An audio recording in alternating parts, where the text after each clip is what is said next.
నమస్తే, welcome to Telangana శబ్దం. నేను మీ కర్ణాకర్. సర్పంచ్ అభ్యర్థులకు ఎవరైతే నిలబడుతున్నారో వారికి ఒక పెద్ద యుద్ధమైనటువంటి ఒక వాతావరణం ప్రతి గ్రామాల్లో చోటు చేసుకుంటుంది.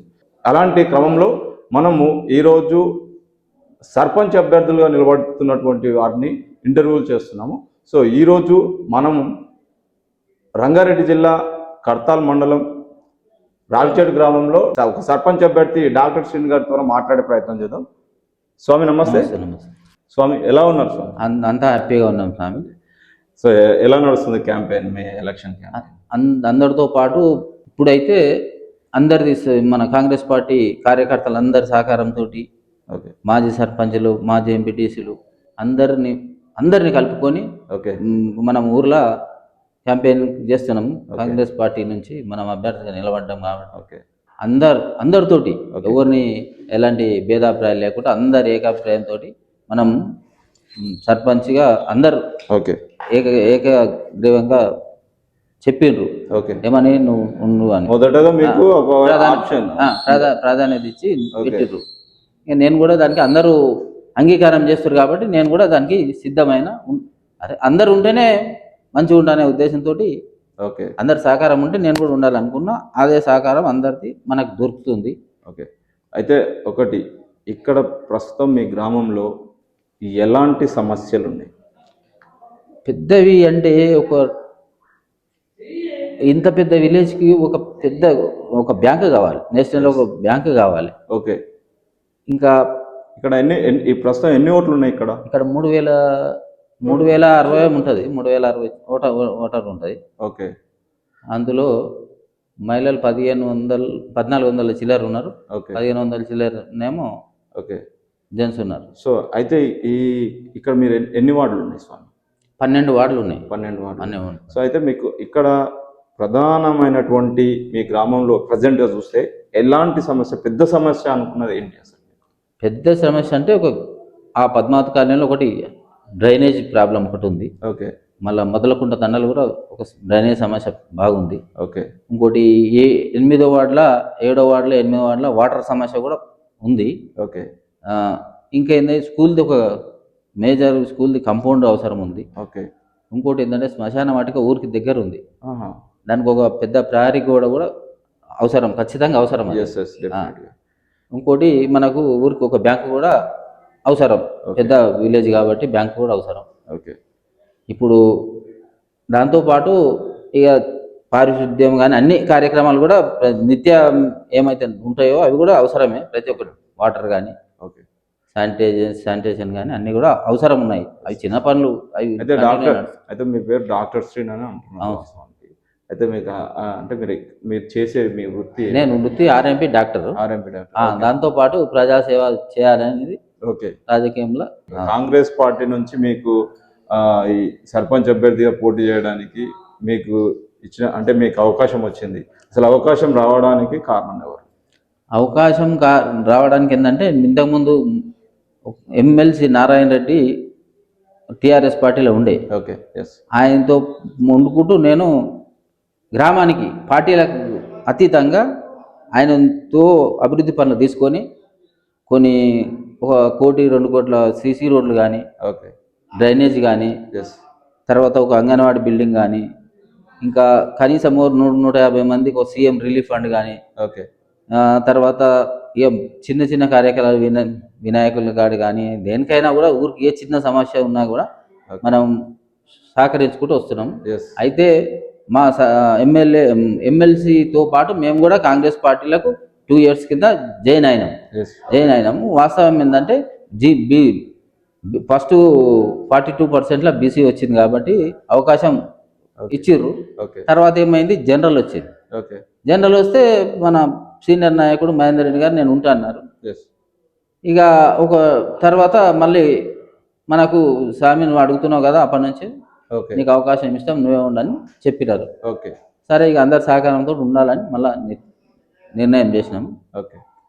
అయితే ఊర్లో కొన్ని సమస్యలు అయితే ఉన్నాయి. వాటిని కూడా పరిష్కరించాలంటే మనకు ఒక అధికార పార్టీ ఉండాలి, ఎమ్మెల్యే ఉండాలి. ఉంటే ఒక సర్పంచ్ ఉంటే ఏదైనా పని చేయగలుగుతాడు. ఇప్పుడు ప్రచారానికి తిరుగుతూ ఉన్నారు మీరు, ప్రజెంట్ ప్రచారానికి తిరుగుతూ ఉన్నారు. ఓటర్లు ఎలాంటి క్వశ్చన్స్ ఏమైనా రైజ్ చేస్తున్నారా? ఓటర్లు రేస్ చేస్తున్నారంటే మనం పోయినామంటే ఏం రేస్ ఏం లేవు. ఆల్మోస్ట్ వాళ్ళు అర్థం చేసుకున్నది ఒకటే ఏంటంటే మనం ఏం వార్డు నెంబర్ లేకముందుకే పని చేసిండు ఒక ఎమ్మెల్సీని పట్టుకొని. అంటే పార్టీలకు అతీతంగా మన ఊరు అభివృద్ధి కావాలనే ఉద్దేశంతో మనం పని చేసినాం. అంతేగాని మనం అప్పుడు వార్డు నెంబర్ ఉందో ఏదో ఉందో పని చేయలేదు. ఊరికి అవకాశం వచ్చింది, మనకు ఎమ్మెల్సీ ఉన్నాడు ఇచ్చిండు కాబట్టి. ఇప్పుడు కొత్తగా ఏం అడుగుతా ఉన్నారు మిమ్మల్ని? ఇప్పుడు అదే డ్రైనేజ్ కానీ ఇంకో కొద్దిగా వాటర్ గ్రామ స్థాయిలో రాజకీయం వేరే లెవెల్ ఉంటుంది వాస్తవానికి. గ్రామ స్థాయిలో ఒక పంచాయతీ ఒక 10 నిమిషాలు అయ్యేటటువంటి ఒక పంచాయతీని కొన్ని రోజుల తరబడి కొంతమంది జరుపుతా ఉంటారు. సో దానిపైన మీ అభిప్రాయం? అయితే సమస్య ఏముంటుందంటే ఒక పంచాయతీ వచ్చిందంటే మన పార్టీ అని కాదు, ఏ పార్టీ అయినా న్యాయంగా చేయాలని నా ఉద్దేశం. అంటే యువతకు ఎలాంటి అవకాశాలు ఇక్కడ ఉండొచ్చు? నాకు ఉద్దేశం అంటే మనం చేయగలిగింది కాదు, కానీ కాకపోతే నాకున్న కోరిక ఏంటంటే ఇటు సైడు రంగారెడ్డి జిల్లాలో ఇటు మన కడతాల సైడ్ కానీ మాదారం సైడ్ కానీ కొన్ని ఏదైనా పెద్ద ప్రాజెక్టు కంపెనీలు అసలు ఏమన్నా వస్తే రావాలని నా ఉంది, కానీ మనం చేసే పని కాదు. కానీ వాస్తవంగా ఏంటంటే ఆ ఎమ్మెల్యే కానీ ముఖ్యమంత్రి మన ప్రాంత వాసే ఉన్నాడు కాబట్టి ఇక్కడ మంచి దాని నుంచి ఉద్యోగ అవకాశాలు వస్తాయి. ఇంకోటి విద్యార్థులకు ఏమనుకున్నామంటే ఆదర్శ పాఠశాల ఒకటి ఊరికి సాధించాలని కోరిక ఉంది. ఇంకోటి అలాగే పెద్ద ఒక SBI బ్యాంకు ఏర్పాటు చేయాలని ఖచ్చితమైన నిర్ణయం తీసుకున్నాం. అది 100%. ఇక్కడ నుంచి మీరు నార్మల్ గా చూస్తే ఇక్కడ బ్యాంక్ లేనందుకు ఎక్కడ వెళ్తాం? మాదారం వెళ్తాం, లేకపోతే కడతాలు వెళ్తాం. ఓకే, జనాలు ఎట్లా ఉన్నారంటే ఎవరు డబ్బులు వంచితే వాళ్ళకు దిగి వెళ్ళే సిచ్యువేషన్ కనబడతా ఉంటుంది. కొద్దిసేపు మన దగ్గర ఉంటాడు, మళ్ళీ కొద్దిసేపు వాళ్ళ దగ్గర ఉన్నటువంటి జనాలు ఉన్నారు. అట్లాంటి వాళ్ళకు మీరు ఏం చెప్తారు? నేను చెప్పేది ఏంటంటే డబ్బులు ఈరోజు తీసుకుంటే ఎప్పటికి ఉండేవి కావు. అభివృద్ధి ఎప్పటికి ఉంటుంది, ఎలకాలం ఉండేది అభివృద్ధి చేయాలనేది చూడాలి. మీరు తెలియని వాళ్ళు కూడా కొంచెం తెలిసిన వాళ్ళకి నేను చెప్పేది ఏంటంటే తెలియని వాళ్ళకు కూడా మీరు చెప్పండి. అభివృద్ధి చేసుకునేది టైం ఉంది. ఇప్పుడు మనకు ఎమ్మెల్యే ఉన్నాడు, గవర్నమెంట్ ఉంది కాబట్టి ఇప్పుడు విపరీతమైన అభివృద్ధి వస్తుంది. ఇప్పుడు జరగాలంటే ఎమ్మెల్యే సహకారంతో అభివృద్ధి బాగా జరుగుతుంది. అయితే కాంగ్రెస్ పార్టీ తరఫున ఇప్పటి వరకు ఏం అభివృద్ధి జరిగింది మీ గ్రామంలో? రేపు గతంలో మీరు ఒకవేళ గెలిస్తే ఎట్లాంటి అభివృద్ధి చేయాలి? ఇంతకుముందు ఇందిరమ్మ ఇళ్ళు అని దాదాపు 300-400 ఇళ్ళు ఫస్ట్ అప్పుడు రాజశేఖర రెడ్డి గవర్నమెంట్ ఉన్నప్పుడు 400 ఇళ్ళు ఇందిరమ్మ ఇళ్ళు ఇచ్చారు.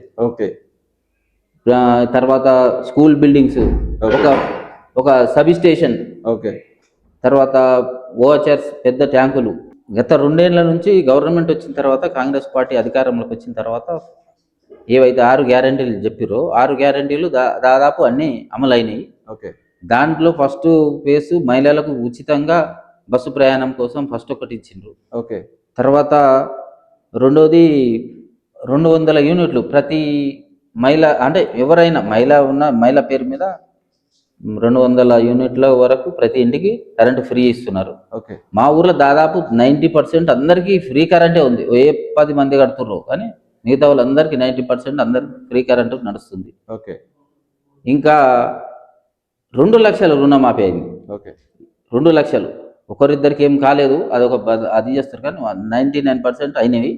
రుణమాఫీ ఎందుకు అయితే లేదంటే కొంతమందికి ఎందుకు కాలేదంటే టెక్నికల్ ప్రాబ్లం, బ్యాంకులనే ప్రాబ్లం ఉండొచ్చు, లేకపోతే ఇలా ఆధార్ కార్డు పేరు తప్పు, లేకపోతే అకౌంట్ నెంబర్ తప్పు, ఏదో ఆ రకంగా ఉండి పడలే. కాకపోతే ఆల్మోస్ట్ అందరికీ రుణమాఫీ జరిగింది. 10%, 5-10% తప్ప మిగతా అందరికీ రుణమాఫీ జరిగింది. మళ్ళీ కూడా గత ప్రభుత్వంలో ఎట్లా వేసిర్రో ఇప్పుడు ఇంకో 2000 పెంచి ఇప్పుడు రైతు బంధు కూడా కంటిన్యూ నడుస్తుంది ప్రజలకు. ఇంకా ఇందిరమ్మ ఇండ్లు ఒక 10 ఏళ్ల నుంచి ఇందిరమ్మ ఇండ్లు ఇవ్వలే. ఇప్పుడు మన ఊరికి ఒక దాదాపు 30 ఏళ్ళ దాకా వచ్చినాయి. ఇంకొక 50 ఏళ్ళు మళ్ళీ ఇంకోటి సెలెక్ట్ చేసినాము. మళ్ళీ రాబో కాలం ఇంకా 3 ఏళ్ళు ఉంటుంది గవర్నమెంట్ కాబట్టి మనకు వాస్తవంగా ఇంకో 100, 100, 150 ఏళ్ళు మన ఊరికి అవసరం ఉన్న కాడికి ఎమ్మెల్యే సహకారంతో తీసుకుంటాం అది ఖచ్చితంగా. అంటే మన చేతిలో అవకాశం ఉంది కాబట్టి మనం ఏమైనా చేయొచ్చు కంపల్సరీ వాస్తవానికి. అదైతే గ్రామ పంచాయతీకి మనం ఏదో అభివృద్ధి చేస్తే సరిపోతుంది. అంటే గెలిచే బాటలనే ఉన్నారని నేను అనుకుంటున్నాను. ప్రజలతో తిరుగుతున్నాం కాబట్టి ఓకే, తిరుగుతూ ఏమంటారు అంటే నువ్వు పని చేసినావు ఇంతకుముందు, ఇప్పుడు కూడా ఆ గవర్నమెంట్ ఉంది, ఖచ్చితంగా నువ్వు గెలిస్తేనే మళ్ళీ పనులు అయితే అనే ఉద్దేశం చెప్తున్నారు జనాలు. నేను కూడా అట్లే అనుకుంటున్నా. ఎందుకంటే మనం పదవి లేకుండా కొద్దిగా ఊరు డెవలప్ చేయాలనే ఉద్దేశంతో ఇన్ని పనులు చేస్తాం. అదే చాలా మంది అంటున్నారు. ఆల్రెడీ నేను పబ్లిక్లోకి వెళ్ళినా. సో మీరు కొన్ని మీ సొంతంగా కూడా ఏదో కొన్ని ప్రాబ్లమ్స్ కూడా చేస్తూ ఉన్నారు అని చెప్పేసి అంటా ఉన్నారు. అదే ప్రాబ్లం అంటే ఏంటంటే చిన్న చిన్నవి సహాయం కానీ ఇప్పుడు మామూలుగా క్రీడలు కానీ, తర్వాత ఈ గణేష్ల కాడ ఉత్సవాల కాడ, తర్వాత ఈ చిన్న చిన్న ఉత్సవాలు ఏవైతే ఉంటాయో ఆర్థిక సాయం కొంచెం వస్తారు అంత యువకులు అల్లీలు వచ్చి మీ వంతు అది చేయాలంటే చేస్తున్నాం. 10,000 5,000 అట్లా ఇచ్చుకుంటా కూడా చేసుకుంటా పోతున్నాం. లాస్ట్ క్వశ్చన్ ఏంటంటే మీ గ్రామ ప్రజలకు మీరు ఏం చెప్పాలనుకుంటున్నారు? రావిచేడు గ్రామ ప్రజలకు నేను తెలియజేసేది ఏంటంటే, నా యొక్క విన్నపం ఏంటంటే, ఇప్పుడు అధికారం కాంగ్రెస్ పార్టీ ఉంది కాబట్టి నన్ను అభ్యర్థి కాంగ్రెస్ పార్టీ సర్పంచ్గా గెలిపిస్తే ఎమ్మెల్యే సహకారంతో విపరీతమైన అభివృద్ధి పనులను సాధించగలుగుతాను. ఎమ్మెల్యే గారితో కొట్లాడి కూడా పనులు చేయనీకి అవకాశం ఉంది కాబట్టి, గవర్నమెంట్ ఉంది కాబట్టి ఏ పనులైనా చేయనీకే నేను సిద్ధంగా ఉన్నా. ప్రజలు నన్ను ఆశీర్వదించి సర్పంచ్గా కంపల్సరీ ఆశీర్వదించి గ్రామ సర్పంచ్గా చేస్తారని నేను కోరుకుంటున్నాను. నన్ను దీవించి సర్పంచ్గా గెలిపిస్తారని నేను కోరుకుంటున్నాను. రావిచేడు గ్రామ ప్రజలకు ఎవరైతే మంచి పనులు చేస్తారో వాళ్ళని గెలిపించడానికి ముందుంటారని మేము కోరుకుంటూ సెలవు.